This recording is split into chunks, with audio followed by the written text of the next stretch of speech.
Morning student. आज को जो वीडियो होगा वो जो लास्ट वीडियो था उससे नेक्स्ट होगा। तो हम कोलार्स लॉ पे और फैराडेज लॉ पे न्यूमेरिकल करवा रहे थे। तो आज का जो क्वेश्चन है वो है एनसीईआरटी इंटेक्स का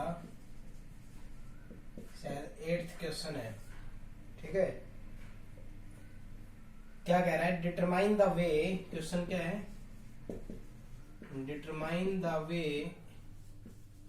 to calculate the value of H2O। वो लोग कह रहा है कि H2O की वैल्यू कैलकुलेट आपको करके दिखानी है। कोई भी वे आपको यूज करना है, क्वेश्चन इतना ही है। काफी बार पेपर में आया, कम से कम 3 से 4 बार पेपर में आया हुआ है। तो लैम्बडा m ऑफ H2O कैसे लिखोगे आप? लैम्बडा H पॉजिटिव और लैम्बडा ऑफ OH नेगेटिव। इसमें H पॉजिटिव और लैम्बडा जो OH नेगेटिव है, इसमें हम क्या करते हैं, अपनी तरफ से Na पॉजिटिव में जोड़ रहा हूं और Na पॉजिटिव भी मैं घटा रहा हूं। मतलब क्या फर्क पड़ा? ये कैंसिल है। Cl नेगेटिव में जोड़ रहा हूं और Cl नेगेटिव भी मैं क्या कर रहा हूं? सब्ट्रैक्ट कर रहा हूं।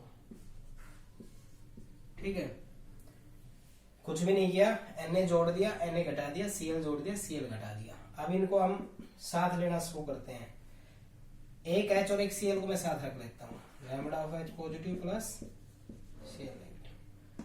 फिर इसको मैं इकट्ठा ऐसे लिख देता हूँ, plus lambda of Na positive plus lambda of OH negative. ये साथ रख लिया, यानी कि ये H और ये Cl साथ रख लिया, ये Na और ये OH साथ रख लिया। अब सब्ट्रैक्ट क्या कर दे? लैम्बडा ऑफ Na पॉजिटिव और plus lambda of Cl negative. ठीक है, तो ये Na माइनस का था, ये माइनस, तो माइनस कॉमन ले लिया तो ये प्लस का हो गया। ठीक है, HCl को क्या कह सकते हैं? Lambda naught of HCl plus ये NaOH को क्या कह सकते हैं? Lambda of NaOH minus NaCl को क्या कह सकते हैं? Lambda m of NaCl। ठीक है,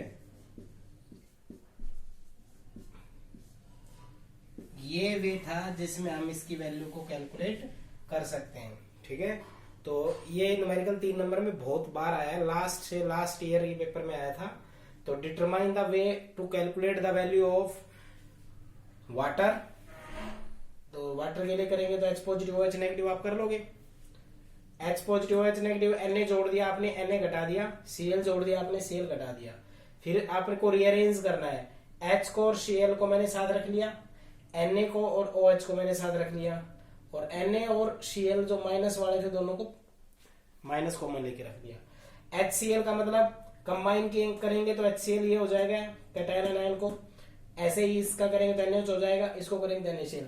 तो ये वे है जिससे हम वाटर की वैल्यू निकाल सकते हैं। यानी कि वाटर की वैल्यू अगर आपको निकालनी है तो HCl और NaH की वैल्यू गिवन होगी, उनको जोड़ना पड़ेगा और उसमें से NaCl की वैल्यू को घटाना पड़ेगा। बट वहां पर यहाँ पर ऐसे नहीं करना है, वैल्यू नहीं गिवन है, इस तरह से आपको ये करना पड़ेगा। ठीक है, तो ये आज का फर्स्ट क्वेश्चन था, इसको अच्छे से ध्यान से करें।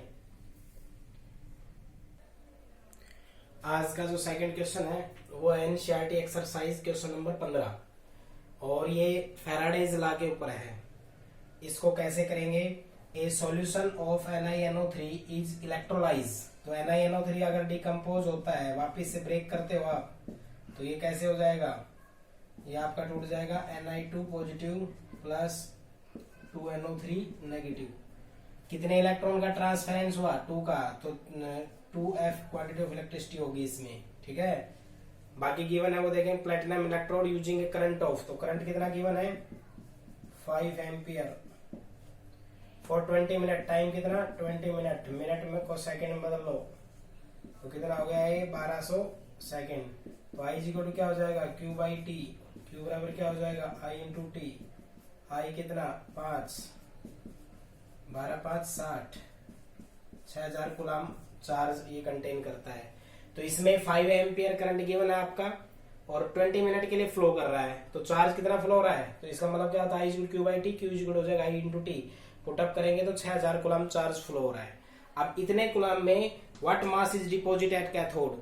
तो इतने चार्ज में निकालना है, बट इसका टोटल चार्ज कितना है 2f। तो इस 2f के हिसाब से हम क्या करेंगे, मास निकालना है 2 इंटू 96500 कूलम कंटेन मास 63.5। ये जो आपके पास निकल होगा उसका मास यूज होगा, ठीक है, जिसका निकालना है उसका मास यूज होगा। एक कूलम में कितना हो जाएगा, एक coulomb contain 63.5 divided by 2 into 96500। अपने पास कितना था 6000 कूलम, तो इसमें कितना होगा 63.5 2 इंटू 96500 इंटू, इसको जब आप इतने करेंगे कैलकुलेट तो आपका इतने कूलम में कितना मास डिपॉजिट होता है वो आ जाएगा। तो इसका एक फंडामेंटल रूल क्या हुआ कि आपको करंट दिया है, टाइम दिया है, तो वहां से चार्ज निकाल लो, उस चार्ज में मास निकालना है। तो जो ये NiNO3 दे रखा है ना, ये जब डिकम्पोज होता है यानी कि टूटता है तो कितना चार्ज कंटेन करता है, तो क्वांटिटी ऑफ इलेक्ट्रिसिटी कितना होता है, जितने इलेक्ट्रॉन लॉस होता है। तो यहाँ पर 2 लॉस हो रहे हैं, तो 2 इंटू 96500 कूलम कंटेन, जो उसका निकल का मास एक का निकाल लो, फिर 6 जो भी आपका यानी यहाँ पर 6000 आया होता है उसका निकाल दो, तो ये आपका मास जो आएगा वो ग्राम के अंदर आ जाएगा, ठीक है। क्योंकि ये मास जो था वो क्या रहेगा। तो आप कैसे करेंगे, जैसे मान लो इसको कैसे करें, कैल्शियम है 2 पॉजिटिव है, 2 इलेक्ट्रॉन लूज कर सकता है, तो 2f इलेक्ट्रिसिटी कितनी होगी, कैल्शियम का मास कितना 40 ग्राम में, एक कितना हो जाएगा 40 डिवाइडेड बाई 2f, ठीक है। तो यहाँ पर निकल था, निकल के अंदर कितनी इलेक्ट्रिसिटी आ रही है 2 है, तो 2f कंटेन कितना 63.5 निकल का मास, ए कंटेन 2 इंटू एफ, और हमारे पास था कितना 6000 मल्टीप्लाई बाय क्या हो जाएगा 6000, इनको मल्टीप्लाई डिवाइड करेंगे तो अपने पास क्या आ जाएगा, मास डिपॉजिट आ जाएगा, ठीक है। ये इंपॉर्टेंट क्वेश्चन था, 15वां क्वेश्चन था। अब नेक्स्ट जो क्वेश्चन है वो मैं आपको करवा रहा हूँ, वो है 16 फैराडे सेकंड लॉ पे बेस है ये न्यूमेरिकल थोड़ा बड़ा है, इसको ध्यान से समझे अच्छे से। 3 इलेक्ट्रोड है, ZnSO4 AgNO3 CuSO4, तो मैं इसको 3 पार्ट में ही करवा देता हूँ, चलो ठीक है। क्या कह रहा है, 3 इलेक्ट्रोड है, फैराडे सेकंड लॉ ये कहता था कि जब एक से ज्यादा इलेक्ट्रोड जो इलेक्ट्रोलाइटिक सेल होती है अगर वो पैरेलल होती हैं, सॉरी सीरीज में रखी होती हैं, तो उनमें सेम करंट फ्लो होगा। तो यहां से शुरू करते हैं। 3 electrolyte cells ABC contain solution ZnSO4 AgNO3 CuSO4 respectively were connected in series. ये यानी कि इस तरह से एक ये है, इसमें ZnSO4 जुड़ा हुआ है, इसमें AgNO3, और ये जो जुड़ा हुआ है इसमें क्या है CuSO4। ये 3 इलेक्ट्रोलाइट है, ये सीरीज में है, और a steady current 1.5 ampere is flow, और इनके अंदर 1.5 एम्पियर फ्लो है, तो वो 1.5 इसमें भी होगा, इसमें भी होगा, इसमें भी। क्यों, क्योंकि तीनों सीरीज में है, सीरीज में करंट सेम होता है, ठीक है। ये पॉइंट्स आपका होने के बाद में क्या पूछ रहा है वो ये पूछ रहा है कि flow then 1.5 gram of silver deposit at cathode. अच्छा, यानी कि इतना मास सिल्वर का डिपॉजिट हो जाता है। तो what mass copper and zinc, copper और जिंक का पूछा, एक का गिवन है, कॉपर और जिंक का आपसे पूछा गया है, ठीक है। तो आप AgNO3 के हिसाब से लगाता हूं मैं, AgNO3 इनको डिकम्पोज कर लो भैया, Ag positive plus NO3 negative.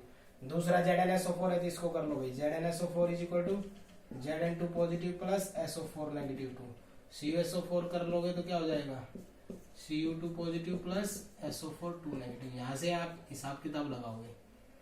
इसमें इलेक्ट्रिसिटी कितनी होनी चाहिए, ये एक इलेक्ट्रॉन ट्रांसफर कर रहा है, ये 2 कर रहा है, ये 2, तो इसमें इलेक्ट्रिसिटी होनी चाहिए 1F, इसमें 2F, इसमें 2F।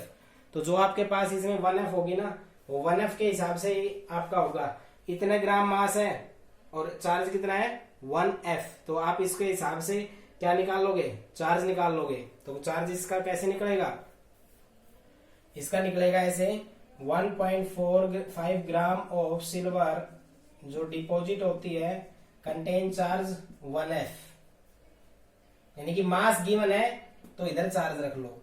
1 ग्राम में कितना हो जाएगा 1F अपॉन 1.45, यानी कि 1 इंटू 96500 डिवाइडेड बाई 1.45। फिर आप निकालोगे किसमें 108 ग्राम के हिसाब से निकालोगे। यहाँ पर ये तो गिवन है, सॉरी यहाँ पे 108 ग्राम तो इसका मास होता है, 108 ग्राम होता है। सिल्वर का मास कितना होता है 108 ग्राम, ये दे देता हूं, तभी कंफ्यूजन क्रिएट हुआ है। 108 ग्राम कंटेन, क्योंकि देखो चार्ज निकाल रहे हैं सीधा मास यूज करेंगे, और 1.54 में निकालना है, तो 1.54 में कितना हो जाएगा, ये आपका 108, वो जो छोटी सी मिस्टेक थी उसको ठीक कर लेना, तो 96500 डिवाइडेड बाई 108 इंटू 1.45, इसको मल्टीप्लाई डिवाइड कर लेंगे तो हमारे पास जो आएगा वो क्या आएगा, इतने मास के अंदर कितना चार्ज डिपॉजिट हुआ है वो हमारे पास आ जाएगा। मान लो ये आता है 6 कूलम, ये आता है इसका। इस स्टेप को दोबारा समझो भाई, इसका चार्ज कितना होगा, Ag जो है वो एक पॉजिटिव है तो 1F होगा, वो 1F होगा तो सिल्वर का होगा ना, तो सिल्वर का मास कितना 108 ग्राम, कंटेन कितना 1F, 1 ग्राम कितना 1 डिवाइडेड बाई 108 F, और भाई अपने पास कितना है 1.45, 1.45 क्या हो जाएगा 1/108 96500 इंटू 1.45, इसको मल्टीप्लाई डिवाइड कर लेंगे, वो आपके पास क्या आ जाएगा, इतने कूलम चार्ज आ जाएगा। ठीक है, यानी कि जो हमारे पास सिल्वर 1.5 में पूछ रहा है वो इतना चार्ज कंटेन करेगा। अब हम आगे बढ़ते हैं। अब दोनों के अंदर जो चार्ज है वो दोनों के अंदर क्या है, सेम है। अब हम जिंक का करते हैं, जिंक का मास कितना होता है ये न्यूमेरिकल में गिवन रहेगा। कॉपर और जिंक का मास कितना होगा भाई बताओ। जो हमारे पास कॉपर का तो पीछे भी यूज हुआ है, कॉपर का तो शायद है 63.5, और जो जिंक होता है उसका मास नियरली अबाउट कितना होता है, एटॉमिक नंबर होता है 30, तो इसका जो मास बनेगा वो मेरे हिसाब से बनेगा नियर अबाउट 65 होगा मेरे हिसाब से, बाकी आप देख लेना, ये मेरे हिसाब से बनना चाहिए। बाकी ये चाहे कुछ भी हो न्यूमेरिकल में गिवन होगा, लिखना भूल गया, न्यूमेरिकल में गिवन होगा। अब हम इस पे आते हैं, सिल्वर का निकाल लिया, जिंक का हम करेंगे तो जिंक के अंदर कितने इलेक्ट्रॉन का ट्रांसफरेंस हो रहा है, 2 इलेक्ट्रॉन्स का ट्रांसफरेंस हो रहा है। अब चार्ज में पूछा है तो क्या बोलेंगे हम, मास पूछा है तो 2F यानी कि 900 हैविंग मास, कितना मास बताया 65.3, 1 में 1 कूलम में निकालेंगे तो वो कितना आ जाएगा, वो आ जाएगा 65.3 अपॉन 2 इंटू 96500, और भाई हमारा ये चार्ज रहेगा 0.6। ये क्वेश्चन आप पूछ सकते हो सर ये क्यों रहेगा, ये इसलिए रहेगा क्योंकि तीनों में same quantity of electricity flow हो रही है 1.5 एम्पियर, इसलिए जो इनका ये जो चार्ज होगा ये भी सब में क्या रहेगा सेम। यहाँ मास से चार्ज निकालना है तो देखो जब मास से चार्ज निकालो तो मास इधर रख लो, चार्ज से अगर से मास निकालना होता तो चार्ज को इधर रख लो, मास को इधर रख लो। अब क्या था, जिंक कितने इलेक्ट्रॉन ट्रांसफर कर सकता था 2, तो जिंक के अंदर जो क्वांटिटी ऑफ इलेक्ट्रिसिटी कितनी होगी 2F, यानी कि 2 इंटू 96500 कूलम।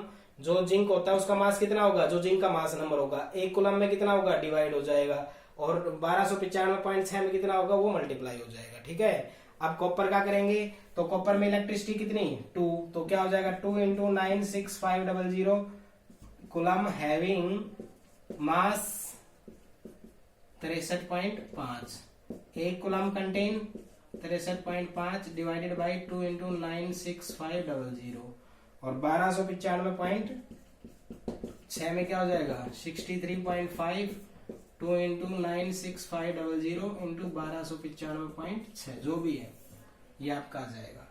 तो ये 3 स्टेप से आपको काम करना है। तो सीधा सा एक पॉइंट बता देता हूं, जो सिल्वर होता है चार्ज कितना होगा 1F, तो 1F। अब सिल्वर का मास कितना, अब सिल्वर का ही मास गिवन है इसलिए हमने इधर मास रखा है, याद रखना। तो सिल्वर का मास 108 था, 160 ग्राम में कितना चार्ज होगा 1F, 1 ग्राम में कितना होगा divide by 1F, sorry divide by 108, और 1.45 ग्राम में पूछा है वो कितना आ गया, ये इतना आ गया। अब यही चार्ज जो होगा ना वो इस जिंक में भी होगा और कॉपर में भी होगा, क्यों, क्योंकि तीनों सीरीज में रखे हैं, स्टेडी करंट फ्लो हो रहा है तो क्वांटिटी ऑफ इलेक्ट्रिसिटी सेम रहेगी। ठीक है, तो अब जिंक का निकालेंगे तो जिंक में कितने इलेक्ट्रॉन ट्रांसफरेंस हो रहे 2, तो उसकी क्वांटिटी ऑफ इलेक्ट्रिसिटी कितनी होगी 2F, तो 2F कंटेन हैविंग मास, इसका जो मास नंबर होगा 65.3। जिंक का ये एग्जैक्ट हो भी नहीं भी हो बट मास नंबर लिखना, 1 कूलम निकालेंगे डिवाइड हो जाएगा, और ये चार्ज यूज कर लेंगे। सिमिलरली कॉपर में, कॉपर का चार्ज कितना होगा 2F, 2 इंटू 96500 कूलम कंटेन, जो उसका मास नंबर 1 कूलम में कंटेन करेंगे तो इसको नीचे डिवाइड कर देंगे, और 1295.6 यूज करेंगे, मल्टीप्लाई कर देंगे।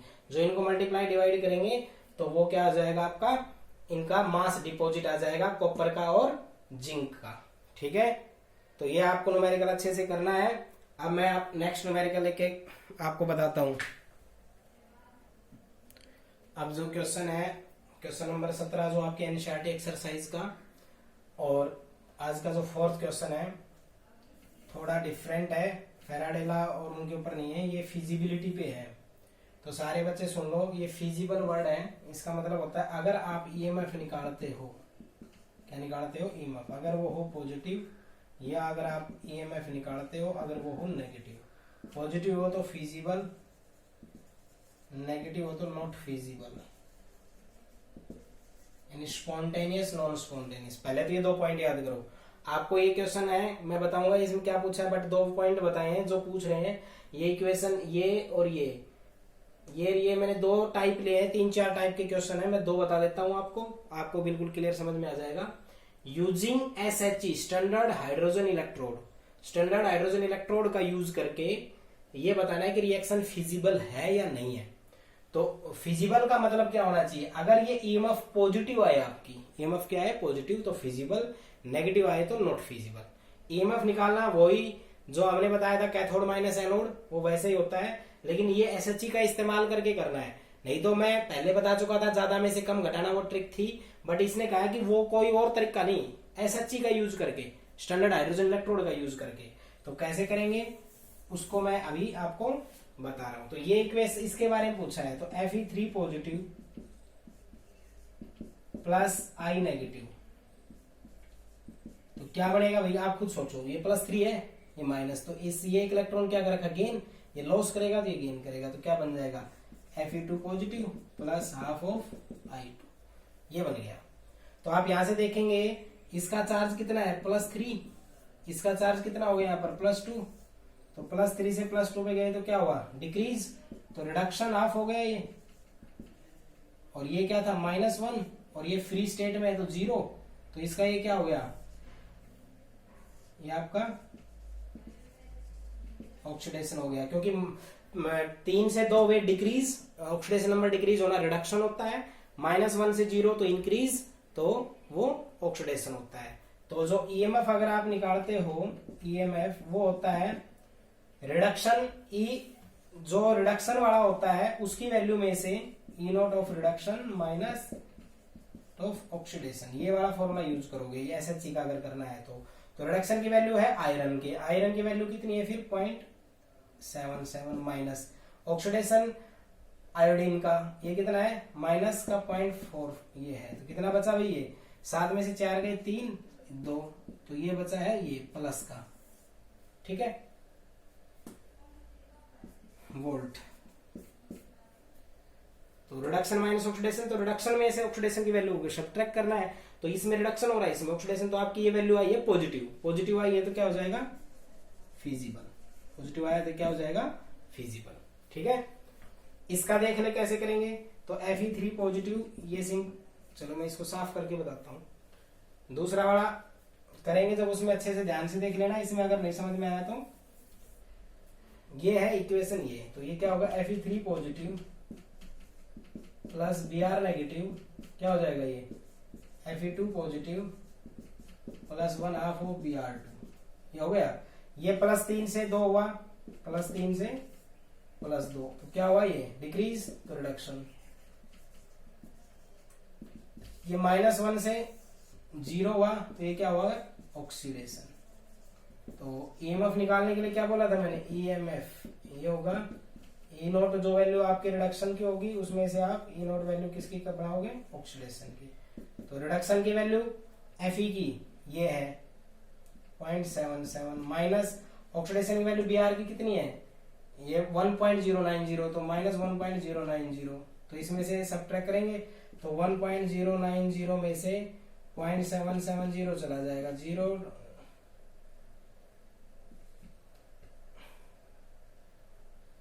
दोनों सात नहीं 3 बचेगा ये, तो 2 0 7 3 10, ठीक है, माइनस का, तो -0.320 वोल्ट।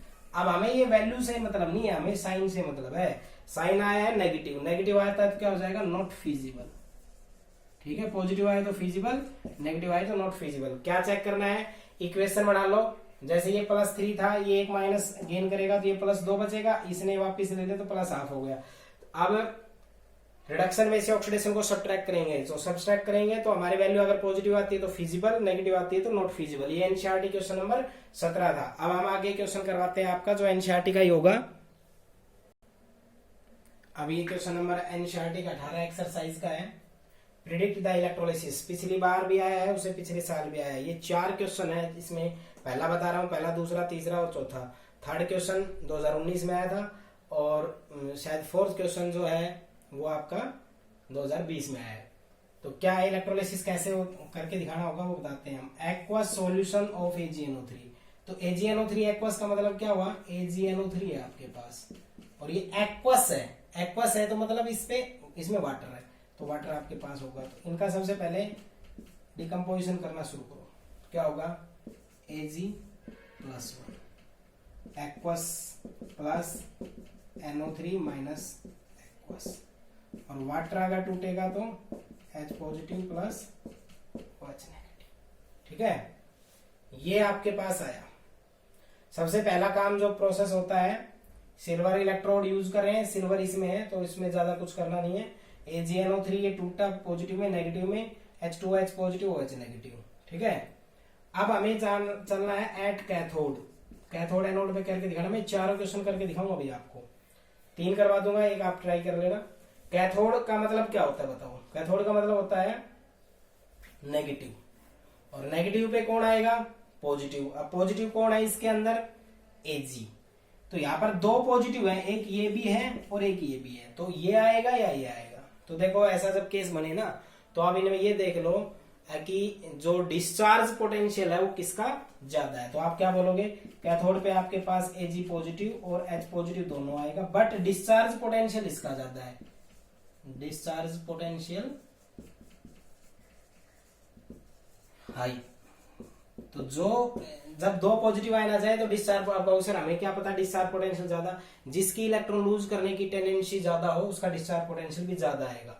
ठीक है, तो Ag पॉजिटिव और H पॉजिटिव है, ये 2 पॉजिटिव आयन्स थे, तो इनमें से Ag पॉजिटिव आयन का डिस्चार्ज पोटेंशियल है ज्यादा, इसलिए कैथोड पे कौन आएगा, Ag पॉजिटिव। तो Ag पॉजिटिव आएगा, वो क्या करेगा, वो फिर H पॉजिटिव आयन से इसके ऊपर आके डिपोजिट हो जाएगा।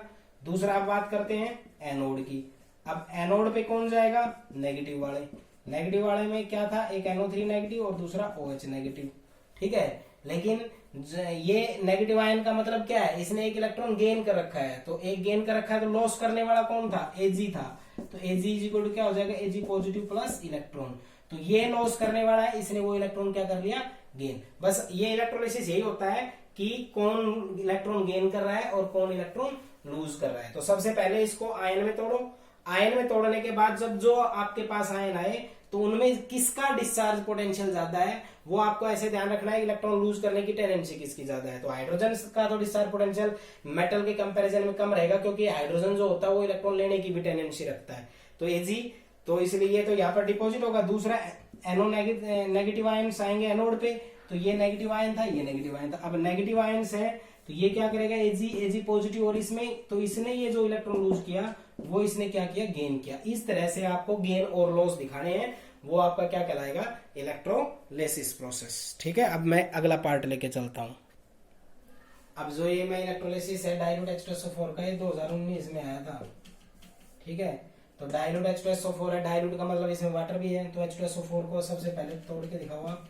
H2SO4 ऐसे टूटेगा, 2H positive plus SO4 2 negative, और H2 आपका ऐसे टूटेगा,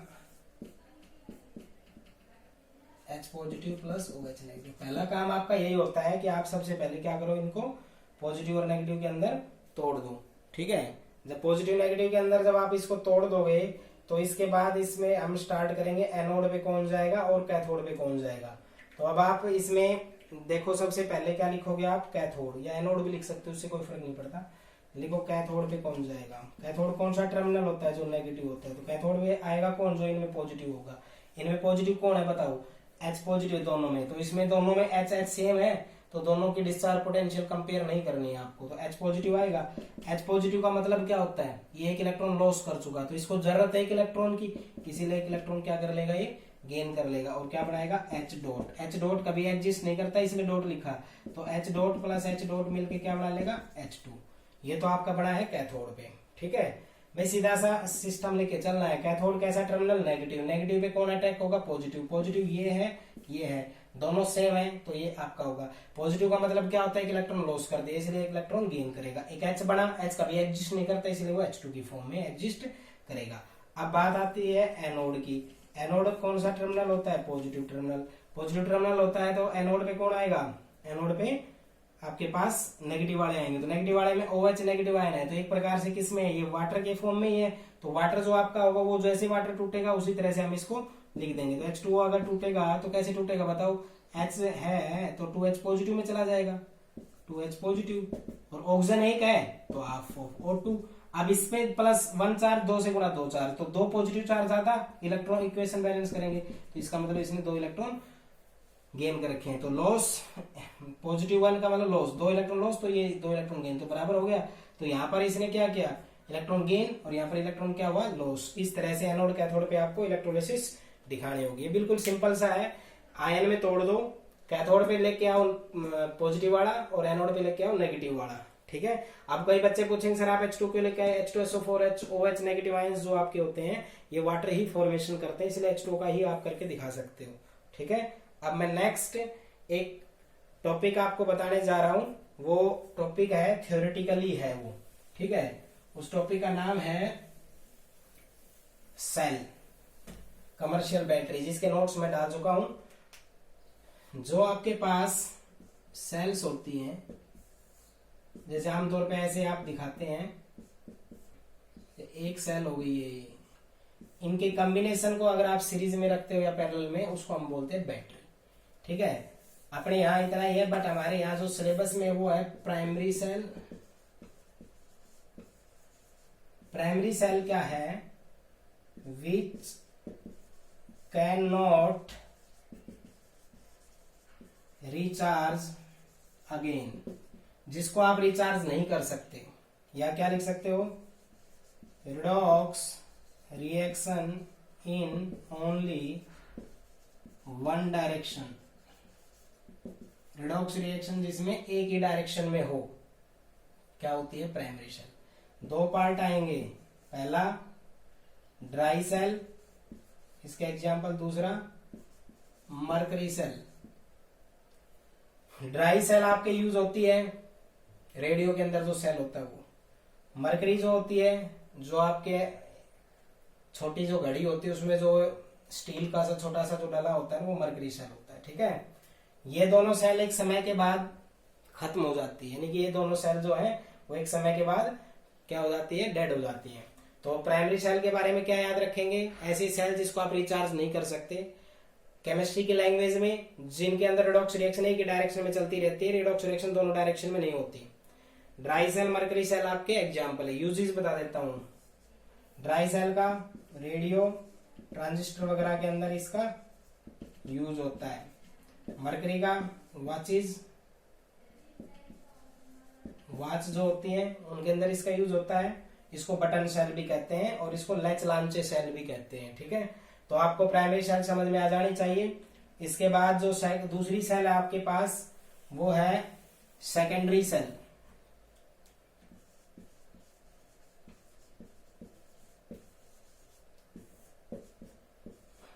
विच कैन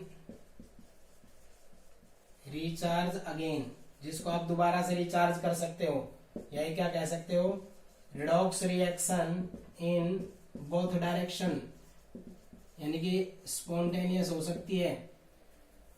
सेकेंडरी सेल वो सेल होती है जिसको आप रिचार्ज कर सकते हो। The cell which can recharge again, आपके दिमाग में तुरंत आया होगा, मोबाइल के फोन की बैटरी आप रिचार्ज करते हैं और आपके घर में इन्वर्टर वाली जो बैटरी होती है वो रिचार्ज करते हैं। ये दोनों के दोनों जो सेल होती है वो सेकेंडरी सेल है। सेकेंडरी सेल के जो तुम्हारे सिलेबस में वो बताई जा रही है, एक तो होती है लेड स्टोरेज, लेड स्टोरेज जो आपकी इन्वर्टर में यूज होती है वो, दूसरी होती है निकल कैडमियम सेल जो तुम्हारे सिलेबस में वो लिख रहा हूँ एग्जाम्पल में। बाकी और भी होती है, मोबाइल से फोन में होती है, सिलेबस में नहीं है बट बता देता हूँ। लिथियम आयन बैटरी होती है, कौन सी होती है? Lithium ion battery.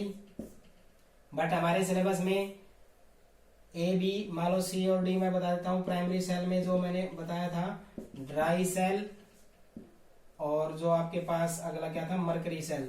ये 4 सेल आपके सिलेबस में है, ठीक है।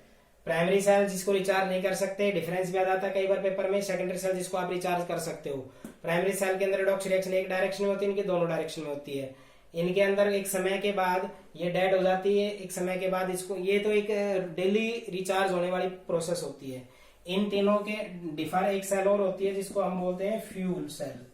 फ्यूल सेल क्या होती है? जिसमें जो फ्यूल होता है वो डायरेक्ट एनर्जी में कन्वर्ट होता है। भाई फ्यूल क्या होता है? डायरेक्ट एनर्जी में कन्वर्ट होता है। तो fuel cell are the cell in which the fuel as like methane, methyl alcohol are directly converted into energy. इनमें स्पेशल फ्यूल यूज होते हैं जो मरकरी के अंदर, उसके अंदर यूज होते हैं, ठीक है। तो इसमें आपका एग्जाम्पल होगा H2O2 फ्यूल सेल। इसका एग्जाम्पल क्या होगा?